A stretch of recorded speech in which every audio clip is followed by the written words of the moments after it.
Hi, I'm Nicole Slowey. I'm the Director of Professional Services and Brand here at Qdos, and in this video we're going to be talking about 5 years on from IR35 reform.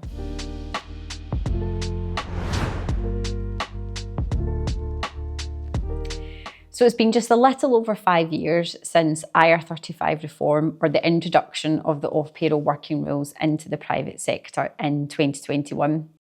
As a result of the delay due to the COVID-19 pandemic, many organisations were actually very well prepared, significantly ahead of the new introduction date of April 2021. But what we've seen in the lead up to April 20 and then in turn April 2021 was lots of organisations taking a real pragmatic approach to thinking about how the rules should be applied within their organisations. That often took the shape of obtaining professional advice, doing top to bottom audits of their contingent labour within their organisations, as well as really understanding how their engagement of workers within the business would actually impact the IR35 status. So that was thinking about looking and analysing working practices and the contracts and policies and procedures that were in place within those organisations. Ultimately, what that led to was many organisations really being in a strong position to continue to engage workers outside of IR35, as well as having appropriate processes in place to actually meet their obligations under the legislation, ensuring that status determination statements could be issued compliantly and with the clients undertaking reasonable care. Now, that's not to say that all clients took this approach, and unfortunately we did see lots of organisations either introducing blanket bans where they made a policy decision to no longer engage with PSCs within their operating models within their businesses, or organisations making blanket status assessments across entire populations.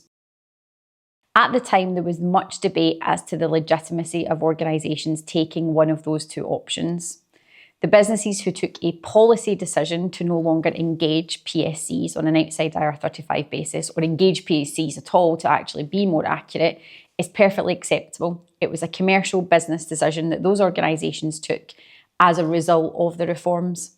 Now, organisations who applied blanket determinations across large worker populations, that's what HMRC was trying to avoid in its advice and actually was considered as being non-compliant. But what we actually witnessed was more of the first than the latter incident actually arising. As a result of organisations getting determinations right, organisations banning PSCs within their businesses, or organisations blanketly applying determinations to workers, one thing that we did see was a significant surge in the use of umbrella companies as a way of engaging contractors inside IR35. Now, the reason why I'm putting that in quotation marks is because that's become a bit of an anomaly insofar as inside IR35 isn't actually a status as such necessarily if an organisation is engaging a worker via an umbrella company or engaging them via an agency PAYE. They're already having tax deducted at source. So whilst we still see in the market today roles as being advertised as inside IR35, that's not strictly an accurate representation of how the worker is being engaged. The worker is simply being engaged on a PAYE basis, either via the recruitment agency or via an umbrella company.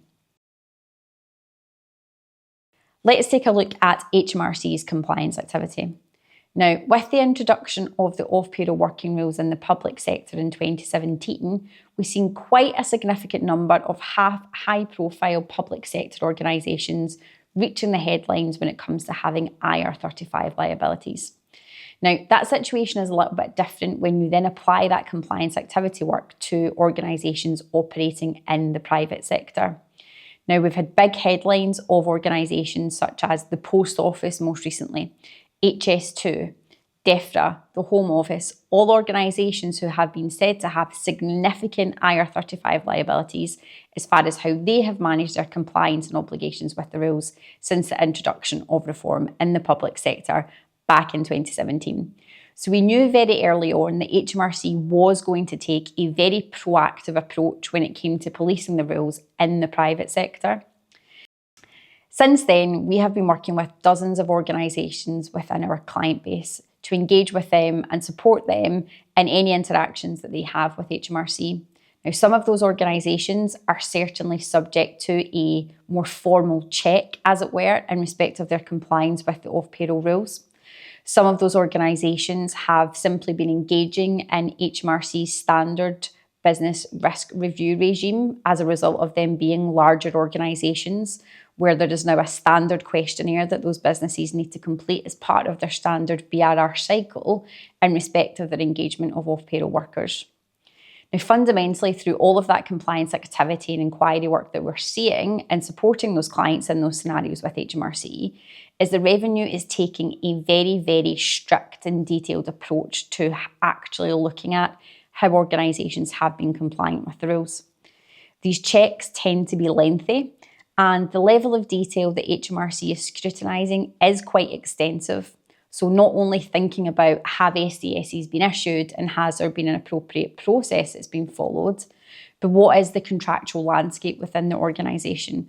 What relevant policies and procedures are there in place that impact workers that are relevant to third-party contractors in respect of how they provide their services, as well as a whole host of other pieces of information that many organisations may have perhaps not considered had they only gone for a tick box solution when it comes to their IR35 compliance.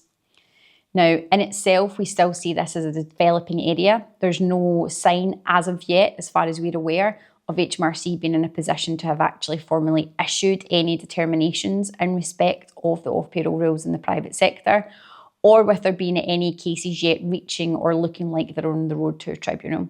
So whilst we are 5 years on, HMRC's compliance activity is still very much in a developmental phase and definitely one for us to continue to watch. Qdos will certainly be continuing to support clients through this, and will be providing kind of further updates to our wider base and our audience to share insights and information that we can to spread the relevant education around how HMRC is actually conducting these checks. Now, 2022 in the UK was an interesting year for lots of different reasons, but specifically from an IR35 perspective, it was an especially interesting year. Now, as part of the mini budget delivered by Kwasi Kwarteng under the very short tenure of Liz Truss's Prime Ministership, we actually seen an announcement around the reversal of IR35 reform. Now, that announcement only existed for the best part of 3 weeks, but it definitely set the cat amongst the pigeons, as it were, in the industry, as many organisations sought to consider what would actually happen if the rules were in fact reversed. Lots of organisations by that point in 2022 had very much got to grips with their obligations under the rules. Now, from our perspective, we definitely would have welcomed a reversal and would have worked diligently with clients to manage their way out of any change in the rules. But alas, it wasn't to be, and with the incumbent Jeremy Hunt coming in as the Chancellor, he in fact put a stop to any suggestion or any steps towards a reversal of IR35 reform rules.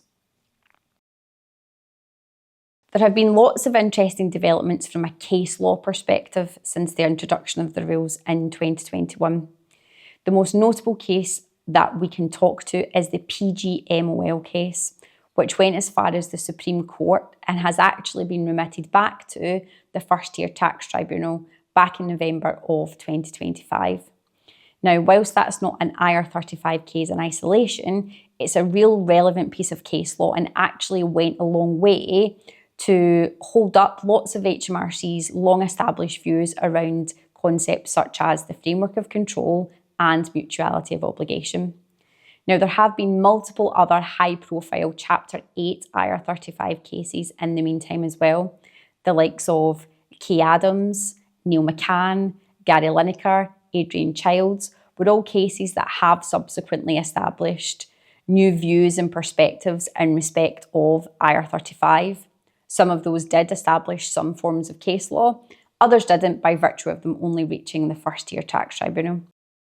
Again, this just goes to show how sensitive IR35 compliance is to case law and the fact that there can always be continuous developments based on the relevant cadence of cases that HMRC may be in fact pursuing in taking to a tribunal. In 2024 and 2025, we saw some key legislative updates specifically in relation to the off-payroll working rules. So in 2024, we saw a change to the rules with the introduction of the offset.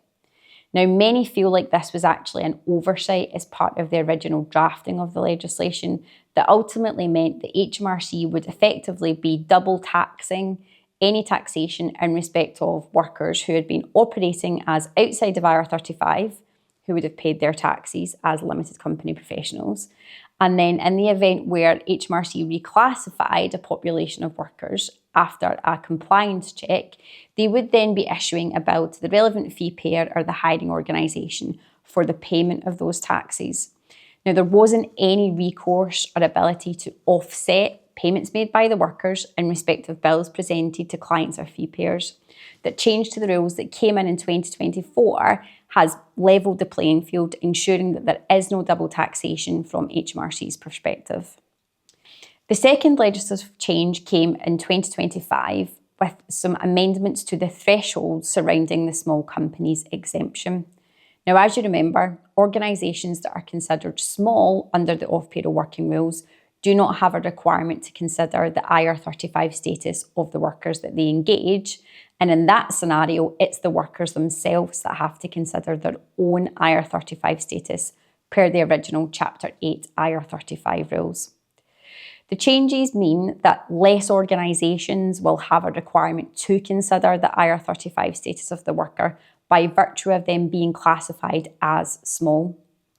The thresholds changed where turnover up to 10.2 million as opposed to the previously stated 7.5 million, a balance sheet value of 7.5 million versus the previously stated 5.1 million, and the number of employees being 50 or less has in fact remained the same. HMRC's expectation was that thousands of organisations would no longer need to or fall out of the regime of applying the IR35 rules. Now, because of some of the nuance that exists in respect of the small companies exemption, it's not likely that we will see any meaningful impact in respect of that until 2027. Now, not only has HMRC been undertaking a reasonable amount of compliance activity during the period since the new rules have been implemented, they've also been making changes to their online guidance and the HMRC CEST tool. The most recent set of changes we saw were back in 2024, where HMRC reworded some questions, updated guidance around the intention of the questions, updated the relevant case law associated to the questions, as well as an introduction of a couple of new questions too. So nothing too material, but largely a bit of an update to make sure that the relevant information was being captured from the relevant parties who are undertaking the assessments themselves. Now, that followed on from HMRC also re-platforming their technology that underpins the CEST solution as well. At the same time, HMRC also republished the CEST logic to ensure that that information was available publicly. So again, HMRC has been proactive in ensuring that organisations still have the most up-to-date and relevant information that they can have access to where they are using HMRC's tool to consider the IR35 status of their workers. Now, a lot has happened, as you can see, across the IR35 landscape since the 2021 rules became effective. What we have witnessed and what we can definitely attest to is that organisations can compliantly engage workers outside of IR35, that there are opportunities to get compliance right, there are opportunities to increase your standards of compliance and always establish greater degrees of rigour and robustness as to how you consider IR35 and employment status more generally within your organisation. And that for organisations who have sought to maintain that policy ban where they're not engaging PSCs anymore, there is absolutely an opportunity to re-review and re-evaluate those positions. We've seen HMRC being super proactive with its guidance updates. We've seen them being even more proactive with their compliance activity. And it's only a matter of time before we see some of those endeavours actually coming to a head where we perhaps start to see some private sector cases perhaps reaching tribunals. So in closing, the landscape of IR35 is still evolving. Whilst we don't expect to see any big or significant changes, it's worth noting that due to the political sensitivity of IR35, its sensitivity to case law and the establishment of future case law.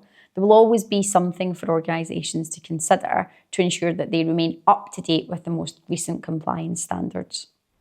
To keep up to date on the recent updates from Qdos, please subscribe to our channel.